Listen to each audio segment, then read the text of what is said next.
नमस्कार मित्रों, मैं रवि उपाध्याय। अभी बीते दिनों पहले सुबह 1 जनवरी को दिल्ली में एक लड़की अंजलि, जिसका मर्डर होता है, जो 4 व्हीलर वाहन के नीचे एज पर पुलिस रिकॉर्ड 12 घंटों तक सड़क पर रौंदी जाती है। यह घटना वर्ष 2012 में हुए निर्भया मर्डर केस की याद को ताज़ा करा दी है। वह भी घटना दिसंबर 2012 में हुई थी और यह घटना भी मध्य रात्रि दिसंबर में ही और दिसंबर और जनवरी के बीच में हुई है। वहाँ एक बस थी जिसके अंदर 6 लोग थे। वहाँ भी एक बेटी के चिथड़े को देखने को हमको मिला। दोनों घटनाओं को अगर ध्यान दिया जाए तो वहाँ फ़र्क सिर्फ 2 ही है। वहाँ बस थी और यहाँ 4 व्हीलर है। वहाँ 6 लोग थे, यहाँ 4 लोग थे। और एक जो बड़ा फ़र्क है वो सिर्फ एक बलात्कार का फ़र्क है, अन्यथा चिथड़े तो दोनों बच्चियों के मिले इसी दिल्ली शहर। समय भी उतना ही, 2 घंटे तक वहाँ भी बस खाली सड़क पर दौड़ती रही और यहाँ भी एक 4 व्हीलर खाली सड़क पर 2 घंटे तक दौड़ती रही। हालांकि पुलिस का कहना है 12 किलोमीटर, लेकिन 45 किलो की बच्ची जब 15 किलो में मिले तो यह कहना गलत होगा कि 12 किलोमीटर तक का ही दूरी तय हुआ था। मेरा व्यक्तिगत अंदाज़ा है कि ये 30 से 35 किलोमीटर से कम की दूरी नहीं होगी। और मुझे आश्चर्य होता है दिल्ली की पुलिस पर, जो पहले 36 घंटे में इतना तक पता नहीं लगा पाई कि 4 व्हीलर गाड़ी में एक्चुअली लोग कितने थे और अंजलि के साथ कोई था या नहीं था। यह बयान 36 घंटों तक नहीं आया। 36 घंटों तक पुलिस का कहना था कि गाड़ी में 5 लोग थे। मैंने अपना वीडियो इसलिए नहीं बनाया था ताकि मैं इसको पूरा स्टडी करना चाहता था, इसलिए आज ये वीडियो बना रहा हूँ। एक्चुअली उस गाड़ी में सिर्फ 4 लोग ही थे और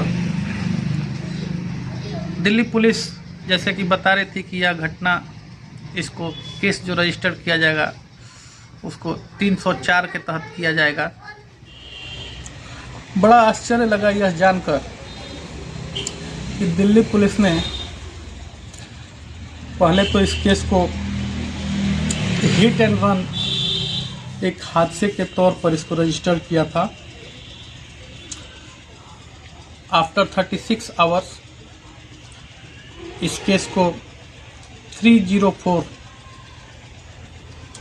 के तहत रजिस्टर किया गया। 304 एक ऐसी धारा है जिसमें गैर इरादतन मौत, हत्या का मामला हो, उसको 304 में रजिस्टर किया जाता है, जिसका मैक्सिमम पनिशमेंट उम्र कैद से लेकर 10 वर्ष तक होता है। नीचे 10 वर्ष, ऊपर उम्र कैद। अभी यह मामला जब सीसीटीवी फुटेज सब सामने आ गया है, जिसमें यह स्पष्ट हो गया है कि वो 4 लोग गाड़ी से नीचे उतरे थे, उन्होंने देखा था, फिर भी गाड़ी को चलाते रहे। तो अब यह मामला 302 में जाता है या नहीं, या पुलिस 304 पर ही चलती है। अगर यह मामला 304 में जाती है तो इसका क्या नुकसान है। यदि आपको याद हो, वर्ष 1999 में 10 जनवरी 1999 को एक बड़ी ही नामचीन फैमिली से नौसेना प्रमुख थे श्री SS नंदा, उनके पोते संजीव नंदा ने 6 लोगों को अपने कार से कुचल दिया था, जिस केस का नाम था BMW hit and run case. बहुत फेमस केस था ये। संजीव नंदा का केस चला, उन पर भी धारा 304 लगा था, जिसकी वजह से अंत में सुप्रीम कोर्ट ने यह फैसला दिया कि उनको सिर्फ 2 वर्ष का जेल होगा और उस 2 वर्ष में भी उनको कहा गया कि आप सोशल वर्क कीजिए। दूसरा केस आता है, बड़ा फेमस केस वो भी था, एलिस्टर परेरा केस। मुंबई में यह घटना घटी थी वर्ष 2006 में। उसमें भी 7 लोगों की जानें गईं और एलिस्टर परेरा को महज 3 वर्ष की सज़ा हुई 7 लोगों के जान लेने के बाद। और देश में एक केस और भी बड़ा मशहूर है, सलमान खान का, जो वर्ष 2002 में बेकरी के सामने सोए कुछ गरीबों के ऊपर कार चढ़ा देते हैं।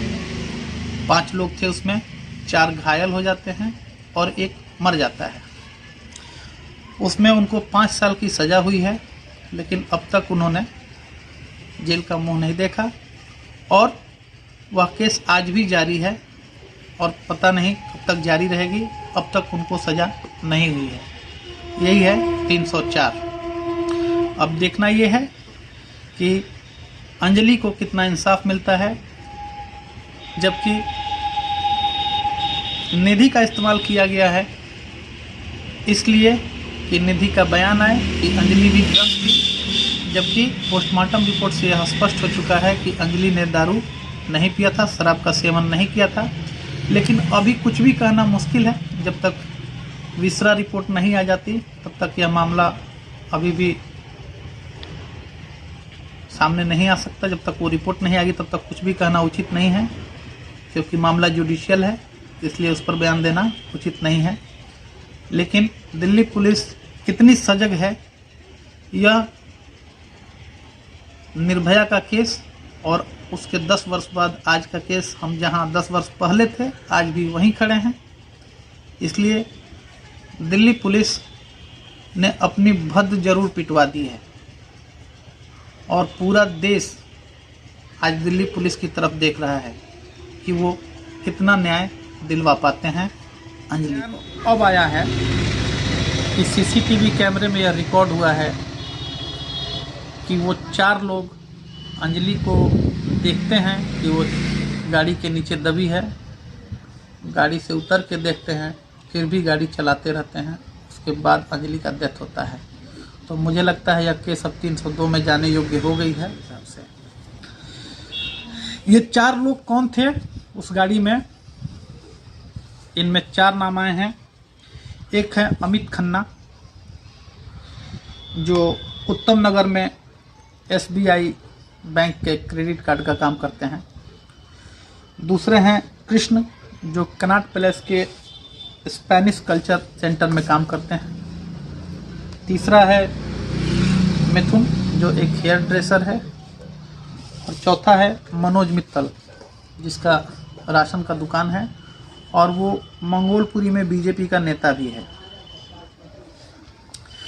ये चारों सुल्तानपुरी से आते हैं, सुल्तानपुरी के ही रहने वाले हैं। और वहीं 31 दिसंबर को शाम 6 बजे इसी मनोज मित्तल के दुकान पर बैठ के शाम 6 बजे से रात्रि 10 बजे तक ये लोग दारू पीते हैं। दारू पीने के बाद इनका प्लान होता है कि ये लोग मुरथल जाएंगे रात में और 1 जनवरी वहीं मनाएंगे, वहीं खाना पीना खाएंगे, दारू पिएंगे और वहीं से 1 जनवरी मनाएंगे। अजीबोगरीब बात यह है कि इन चारों के पास ड्राइविंग लाइसेंस नहीं था, फिर भी इनका प्लान होता है। और वो अमित जो था, अमित खन्ना, वो अपने एक मित्र जिनका नाम आशुतोष है, जो नोएडा टेक फॉर्म में कार्यरत हैं, उनके पास एक गाड़ी थी मारुति बलोनो, जो उनकी भी नहीं थी, उनके साले लोकेश की थी। उनसे वह गाड़ी मांगी जाती है और उसी गाड़ी से ये लोग जाते हैं। और उसके बाद की घटना आपको पता है। अभी जो 7 अभियुक्त रजिस्टर्ड हुए हैं, उनमें एक नाम जुड़ा था दीपक का। जब यह घटना घट जाती है और ये चारों जब वापस आते हैं जिनकी गाड़ी थी उनको वापस करते हैं। अमित अपने भाई के पास जाता है और अपने भाई से कहता है, उस भाई का नाम अभी मैं मिस कर रहा हूँ, 7वां आरोपी वो भी है। वह भाई इनको सुझाव देता है कि तुम्हारे पास लाइसेंस नहीं है, तो दीपक हमारा कजन है, उसके पास लाइसेंस है, क्योंकि वो सरकारी गाड़ी ड्राइव करता है तो उसके पास सरकारी लाइसेंस होगा, ड्राइविंग लाइसेंस होगा। तो ये लोग जाके दीपक को राजी करते हैं कि वो पुलिस के सामने स्टेटमेंट दे कि गाड़ी वही चला रहा था, और उससे सच्चाई छुपाई जाती है कि लड़की मर चुकी है। उससे बताया जाता है कि एक छोटा सा एक्सीडेंट है, तुम चल के हमको सेव कर लो क्योंकि हमारे पास लाइसेंस नहीं है। दीपक भी बेचारा मदद करने पहुंच जाता है और वो जाके पुलिस को अपना बयान दे देता है कि गाड़ी मैं ही चला रहा था, एक्सीडेंट मुझसे हुई है। लेकिन अगले दिन जब ये पूरी खबर न्यूज़ चैनल पर आती है कि लड़की के चीथड़े उड़ चुके हैं, लड़की को 12 किलोमीटर तक घसीटा जाता है, तब दीपक हक्का बक्का रह जाता है ये जानकर कि मैंने कौन से जुर्म का गवाही दे दिया। और बाद में वो पुलिस से कहता है, सर मैं तो उसमें मौजूद नहीं था, मेरे साथ ऐसी ऐसी घटना हुई है तो मैंने ऐसा। फिर पुलिस इन्वेस्टिगेशन करती है और फिर सच्चाई सामने आती है कि दीपक अपने घर पे ही मौजूद था। तब भी दीपक को यह दोषी माना जाता है कि दीपक ने इन गुनाहगारों को मदद किया, इसलिए उसको भी अभियुक्त के लिस्ट में डाला गया है। दूसरी तरफ कहानी आती है अंजलि की। पहले पुलिस कहती है कि अंजलि अकेली थी स्कूटी पर, बाद में 2 दिनों के बाद पता चलता है कि अंजलि के साथ उस वक्त निधि नाम की एक लड़की भी मौजूद थी। पुलिस का उनका रवैया इतना गलत था, या तो उन्होंने निधि को इस्तेमाल किया या जैसे भी निधि से बयान दिलाया गया, और निधि का कैरेक्टर पहले से ही, जिसकी चर्चा मैं आगे करूंगा, जिसका यूटिलाइज पुलिस ने किया और उससे बयान दिलाया, तो पूरे हिंदुस्तान में ये रिमोर फैला कि क्या हो गया, लड़की भी ड्रंक थी और लड़के भी नशे में थे तो ऐसा एक्सीडेंट हो गया। जबकि निधि का बैकग्राउंड क्या है, निधि अंजलि की सहेली नहीं थी, वो दोनों एक साथ काम करते थे, उनका सिर्फ बिजनेस रिलेशन था।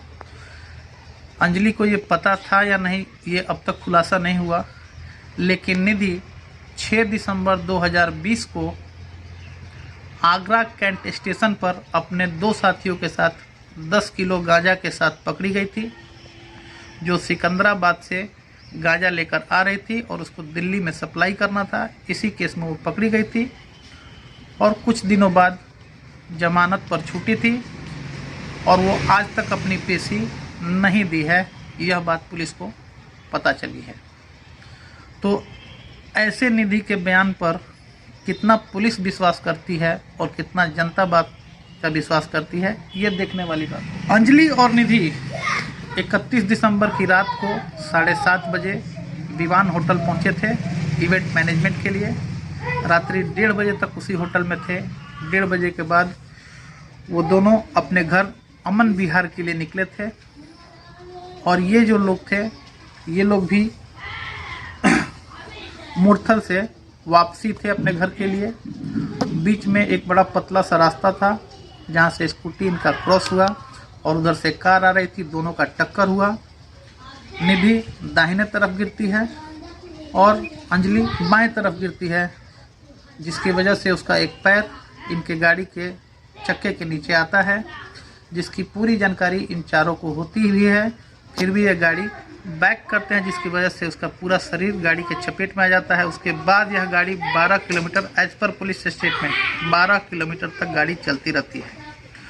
और सबसे शर्मनाक ये बात है कि ये घटना 1 जनवरी पहले सुबह 4:30 बजे 4:10 पर पुलिस को पता चल चुकी थी। आज का डेट क्या है, अब तक पुलिस ने सीसीटीवी कैमरे का रिकॉर्डिंग कलेक्ट नहीं किया है। सुप्रीम कोर्ट के आदेश पर कल उनको फटकार लगाया गया दिल्ली पुलिस को, ये सभी सीसीटीवी कैमरे का रिकॉर्ड कलेक्ट कीजिए, इसको सेव कीजिए। अगर कोई डिलीट करता है तो इसकी जिम्मेदारी किसकी होगी। तब पुलिस का नींद खुलता है और वो सीसीटीवी का रिकॉर्डिंग वीडियो, अब पता नहीं अब आज का रिपोर्ट क्या है, अभी अब तक का यही मेरा अब फीडबैक था, जो मैंने पढ़ा, जो मैंने न्यूज़ रिपोर्ट। देखना ये है कि पुलिस इस केस को 304 में डालती है या 302 में डालती है। आगे इस पर नज़र रहेगी हमारी। तब तक के लिए बहुत बहुत धन्यवाद।